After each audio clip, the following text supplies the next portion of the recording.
In one of last week's readings from the Daily Office, from St. Paul's first letter to the Corinthians, Paul goes on at some length about the value of speaking in tongues versus other spiritual gifts. He concludes by saying, "In church, I would rather speak 5 words with my mind in order to instruct others than 10,000 words in a tongue." We live in a time when we are surrounded by many, many words. Too many, I think. Words about coronavirus, about politics, words about how to worship when we can't be together, about what wisdom we are to gain from this time in our common life. This is hard to do when we are right in the middle of it, and hard to do when we are surrounded by so many words. As I was thinking about celebrating Holy Week and Easter with all of you, I didn't know where to begin, given that many of us have never met, or if we have met, we have not worshiped together or experienced the usual preparation together for these great 3 days. What helped me was to think on Paul's preference for 5 words. So I've got 5 words for you over the next 3 days. 2 words for tonight, 1 for Good Friday, 1 for the Great Vigil on Holy Saturday, and 1 for Easter Sunday. The words for tonight are service and community. This is the essence of Maundy Thursday, isn't it? Service and community. Normally, we gather for a meal on Maundy Thursday. We serve one another. We wash one another's feet as an act of service.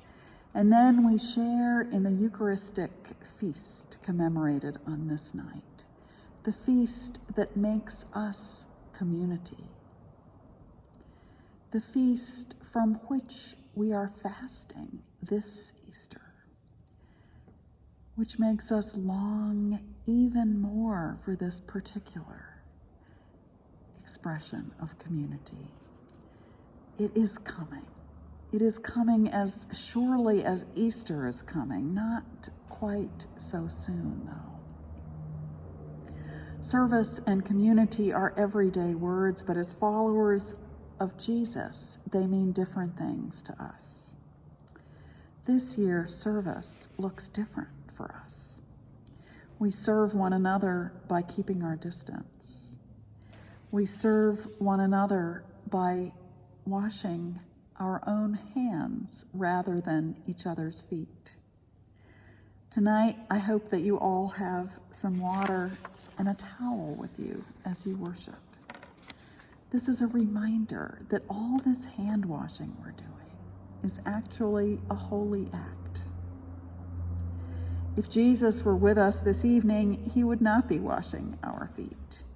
He would be washing his hands and telling us to do the same. It is always dangerous countercultural work that we do as the people of God. It is dangerous and countercultural this week when the news is dominated by language of fear and death.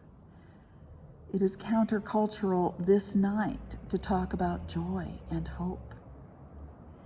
And yet, that is what we are about this week. This is what we are about as the people of God. This is what we can offer our neighbors and friends. Our God came to us as one who wrapped a towel around his waist and served. He gathers and sustains his community in spite of betrayal and loss. And we are called to serve as well. We are called to stay connected as community. We are called to a new understanding of death and life. This is how God works through us, making the risen one present in the world. And this is very good news indeed.